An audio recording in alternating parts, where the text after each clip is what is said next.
Measure success for OpenAI. What if instrumentation went down? This question is two questions stacked, and the second one is a trapdoor. First, what does success even mean for OpenAI? Fine, most candidates can do that. But then comes the real challenge. What if the instrumentation went down? This is where you prove you understand that a metric is a concept living in your head, and the measurement is a fragile pipeline of code that can lie to you or die on you. The strong answer keeps those two things completely separate.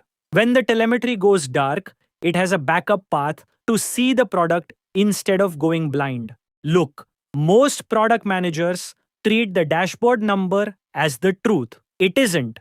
It is the output of a chain of systems, and every link in that chain can break in a way that makes real users look like they vanished, or makes a disaster look like a calm day. What the interviewer wants to know is whether you will suspect the counter before you panic about the users.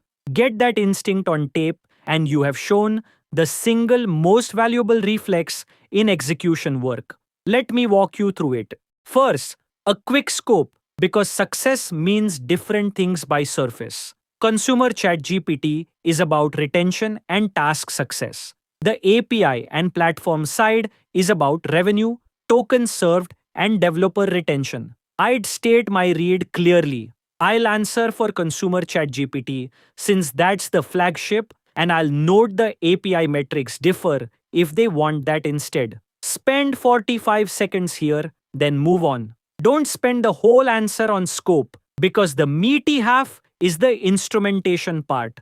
Now for the metric, meaning the concept, independent of how I count it. My North Star is weekly retained users who complete a valuable task. Underneath it sits a small tree. Value is task success rate, meaning did the user get an answer they actually used. This is proxied by a thumbs up, a copy or export, no immediate rephrase, and no rage regenerate where they keep hammering the button. Habit is week 1 and week 4 retention. Trust is a guardrail covering complaint rate and unsafe output rate.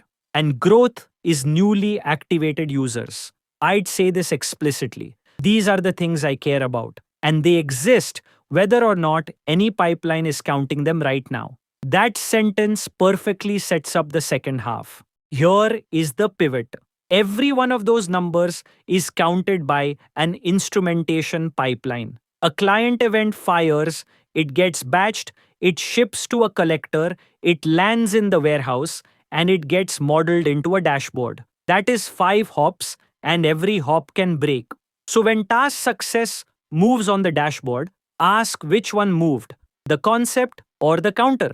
The concept does not change when a pipeline breaks. The number does. This is the whole point of the question. A daily active users down 20% alert is, far more often than not, a client that stopped emitting events after a bad release, not 20% of humanity walking away. Treating those two as the same thing is the classic execution mistake, and naming the difference out loud is what scores here. So the telemetry goes down. You do not go blind. You drop to coarser, more reliable layers, and I would name 4. First, server-side logs. Even with 0 client events, the backend still logs API requests, response counts, latency, and errors.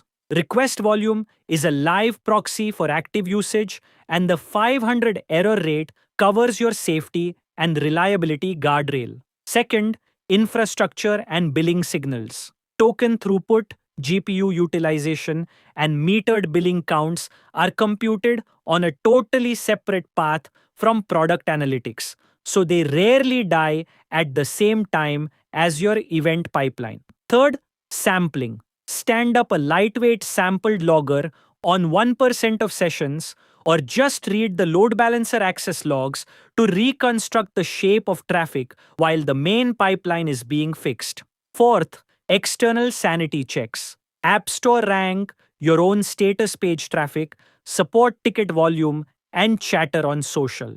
Triangulate across them. And here is the discipline. Name your confidence honestly. Server logs give me volume and errors with high confidence. They do not give me task success or thumbs up rate.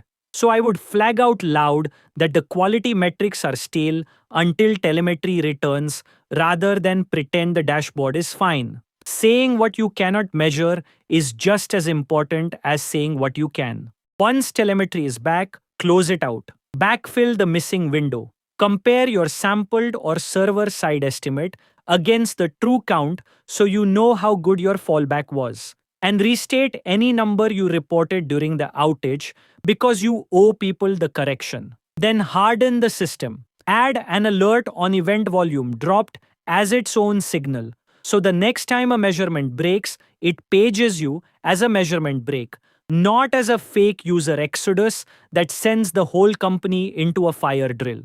Let me run it live. 9:12 in the morning, ChatGPT dashboards show daily active users flatlining straight off a cliff. Metric versus measurement. Before I declare a user crisis, I check server-side request logs, and they show request volume up 3% versus the same time last week. So the users are completely fine. The client event pipeline broke. Turns out a bad SDK release stopped firing the session start event on web. Now backup measurement while the fix ships.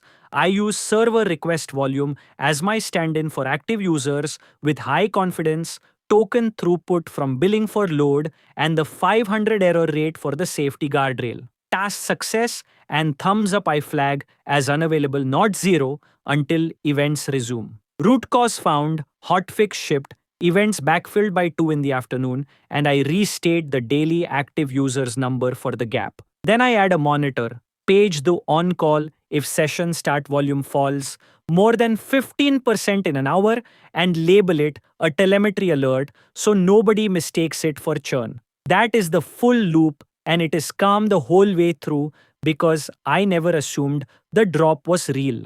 Expect the interviewer to squeeze the hard case. They will ask, what happens if it is not a clean outage, and what if the pipeline is half broken and the numbers are subtly wrong instead of flatlining? That is actually nastier than a full outage, because a full outage is obvious and a subtle skew is not. So the reflex is to never trust a single number in isolation. Always triangulate against an independent path. If product analytics, daily active users says down 8%, but server request volume says flat, I do not average them. I trust the more reliable path, server logs, and treat the analytics number as suspect until reconciled. The other push you will get is how you even know the pipeline broke versus users genuinely leaving. And the tell is almost always the shape of the drop. Real user behavior moves gradually and shows up across every independent source at once. A measurement break is a cliff, a sudden step down on one source while the independent sources stay flat. Humans do not leave in a straight vertical line at 9:12 in the morning. Pipelines do. So the pattern itself, sharp and single source, points at the counter, while gradual and everywhere points at the users. Saying that out loud, that the shape of the drop distinguishes the two, is a detail that lands because it shows you have actually stared at these dashboards and not just theorized about them. Here is what makes them lean in. First, you stated that the metric is the concept, the measurement is the pipeline, and the pipeline is what broke, all before proposing a single fix. Framing it this way proves you grasp the core issue. Second, you named server logs and billing counters as independent paths, which is the actual craft, not a hand wave like saying you would just estimate it. Third, you stated confidence, honestly. Volume yes, quality no, and you refuse to report a quality number you could not measure. Showing that kind of restraint proves your maturity as a product leader. Now for the traps. First, only listing product metrics and never engaging with the instrumentation down half, which is literally the whole question and where the marks are. Second, treating a dashboard drop as automatically real, the exact reflex this question is built to catch instead of suspecting the counter first. And third, saying you would just use estimates with no named alternative source that lives on a different pipeline. Vague is worthless here. Name the log, name the billing counter, or you have got nothing. So the shape, scope the surface, define the metric as a concept with a small tree under it, then firmly separate that concept from the fragile pipeline that counts it. When the pipeline dies, fall back to server logs and billing counters while saying exactly which metrics you can and cannot trust. Carry this in. The metric is the concept, the measurement is a fragile pipeline, and when the number dies, you fall back to server